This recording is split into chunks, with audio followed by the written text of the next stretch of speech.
today about some things that she's got going on and about how she ended up in Panama and what she's doing here every day. This is Karen Duncan, your bucket list buster. I'll be back in a minute.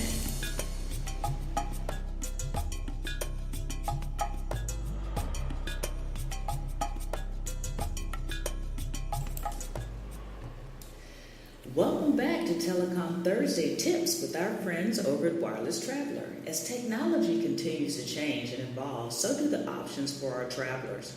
2019 will be the big year for eSIMs. So what exactly is an electronic SIM card? In fact, is everyone out there familiar with the SIM cards in general on your smartphones? We asked our friends over at Wireless Traveler to give us the rundown on SIM cards and why they matter for global travelers. Cost is all about price savings abroad. Essentially, a SIM card is a little chip that slots into your phone and allows you to use your phone on wireless networks all over the world. You all have your domestic SIM card provided by your wireless carrier right now sitting in your phones. You also have the option to change that SIM card for a temporary international or local SIM card when you leave the country, which begs the question that we are always being asked, well, why not just turn on my international daily plan service with Verizon or AT&T? In a nutshell, it's about savings, convenience, and preserving your monthly data allowance with your carrier. Pros and cons 101. Local SIMs will most likely be the cheapest calling option, but the downside is you are assigned a foreign telephone number for people to reach you on, expensive for friends and family to call you. Also, if you travel to multiple countries, you need to buy multiple SIM cards. Maybe not the best use of your time on holiday. And customer service may not always be in English. A more convenient and still cost-saving option is the multi-country prepaid global SIM card. Get one before you leave from Wireless Traveler and get your temporary U.S. number assigned for people to call you on. Plus, you can always temporarily forward your regular AT&T, Sprint, or Verizon U.S. number to this SIM. All good stuff, but what's ahead for this year? Now enter the eSIM coming very soon in 2019. That is actually an oxymoron because there is nothing to enter. The purpose of the eSIM is that you can program and change your SIM card electronically without physically putting in or removing any SIM cards from your phone. All new iPhones version 10 and above and Samsung Androids will include this dual SIM feature. One physical SIM chip and one electronic SIM built into the phone. Ultimately, this will be the most convenient and most effective way to optimize your calling and data used while traveling.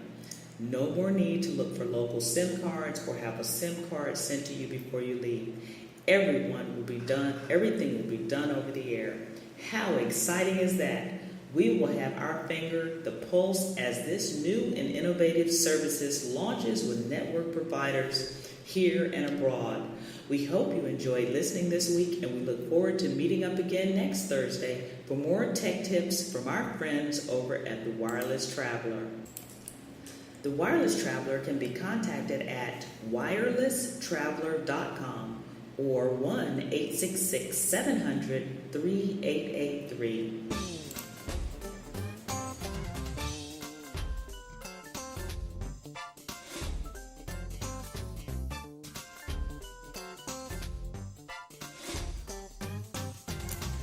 Welcome back to your Bucket List Buster. I have the honor of having a brand new friend of mine that I'm just really excited about, Cynthia Lehman, here to talk today in the studio. Cynthia is originally from Williamsport, a small town in Pennsylvania, where they play the Little League World Series every August. She lived in Northern Virginia for about 30 years, and then she moved to Panama in 2013. She has a master's degree in Women in Media from George Mason University. Cynthia used to be a real estate agent in the U.S. for over 20 years. Now she's with Inside Panama Real Estate as an international relocation consultant. She's the founder and publisher and editor of Lore Magazine, a resource publication for the beach areas here in Panama. It's in print and online. She's also founder of Beach Business Networking Group here in Coronado, assists entrepreneurs and businesses and nonprofits to network and market themselves. She's very passionate about networking, connecting people and businesses to opportunities in the community and the world, mentoring individuals to be the best they can be.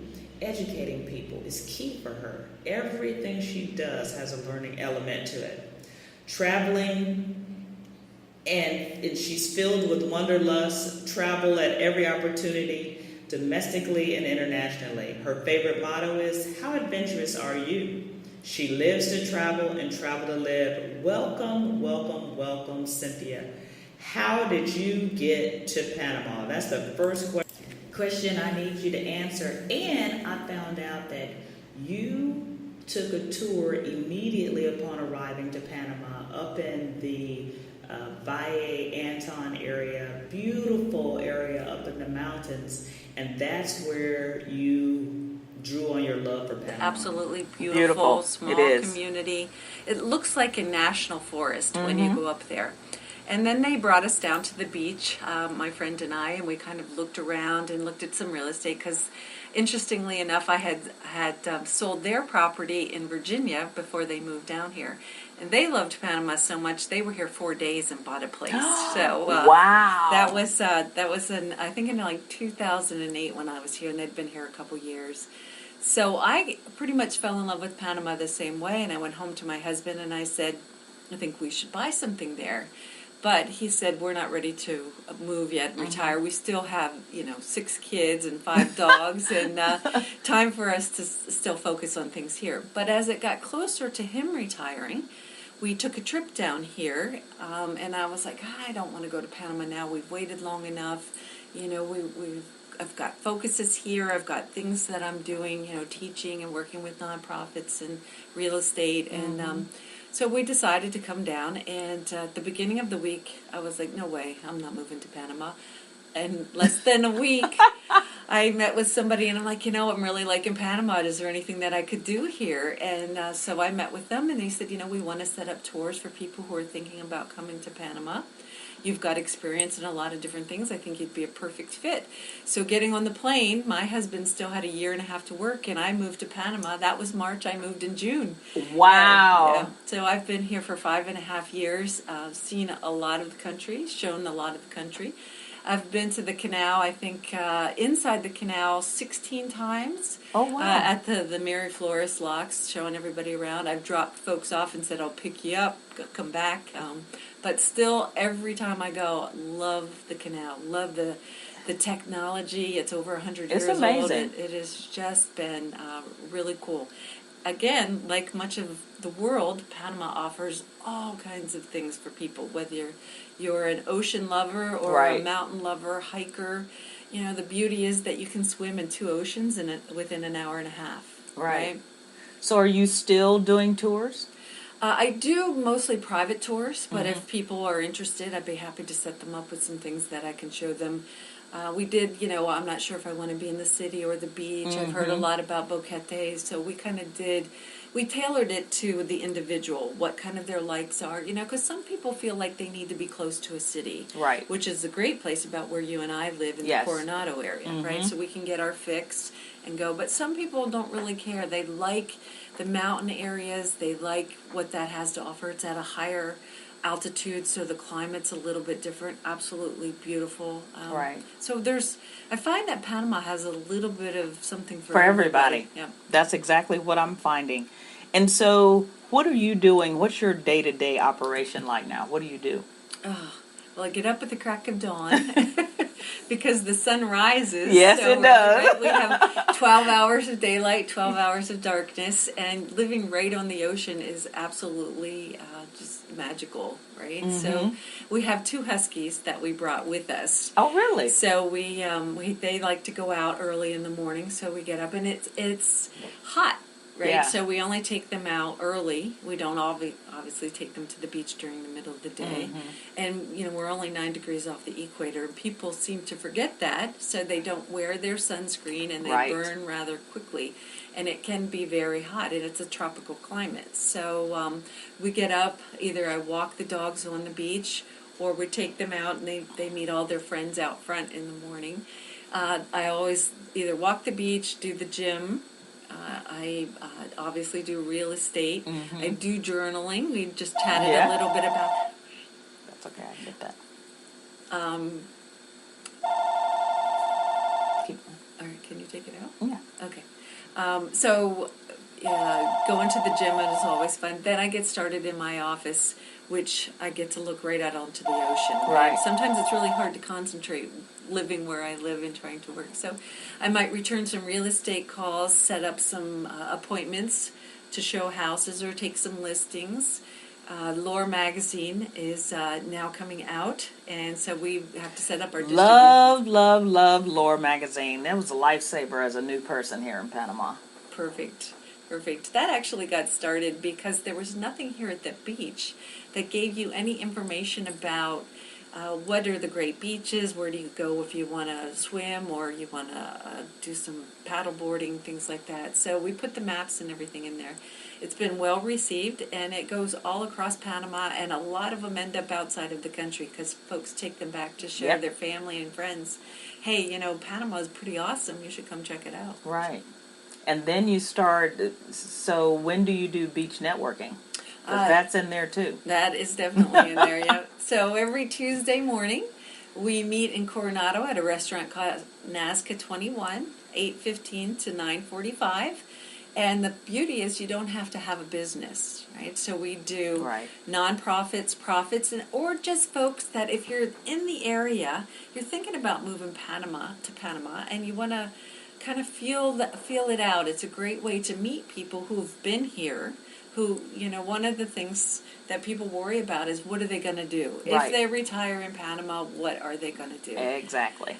And I have found that people can be as busy or as solitary as they want.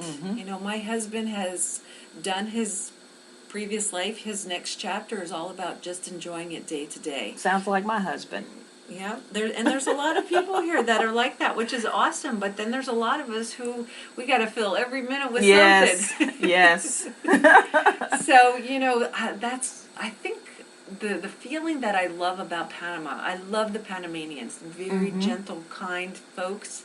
I love the country of Panama, and I love the opportunities of Panama because it's a developing country. Right. And in the 5 years that I've been here, I have seen all kinds of wonderful things happen. The beaches are getting cleaner. We're getting less stray animals on the streets. We have a movie theater now in Coronado, so you don't have to always drive to the city. And, Panama is the hub of the Americas. So most everybody comes here. We have over 80 international banks. And fortunately, in January, the Pope is coming. We're going to have World Youth Day in 2019. And, that only happens every 3 years. So it's a real honor and an opportunity for Panama to showcase itself to the world. I know a lot of people are leaving this area during the time that the Pope is going to be here. Is it because there's going to be a lot more traffic in our area?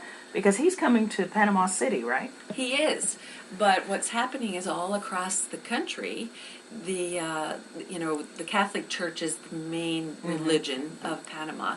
So there are all kinds of events scheduled all throughout Panama. So a lot of the folks who maybe don't want to go to the city will be coming out here to the beach area.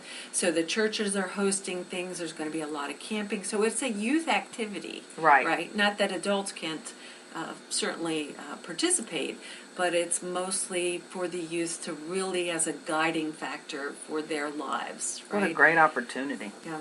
So there'll be people from all over. I think we have over 200,000 people they're projecting to come into Panama. Oh my goodness.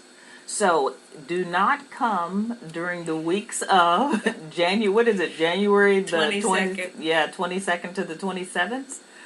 So that might not be the time you want to fly into Panama. And just to give you a little tidbit, that's our travel tip for the week for not coming into Panama during that time. So you got the travel bug when in your life? Well, I think it started really early. When I was in high school, probably in middle school, I remember a lot of my cousins. My mom is number 13 of 14 children. Ooh. And so growing up in Pennsylvania, our joke coming home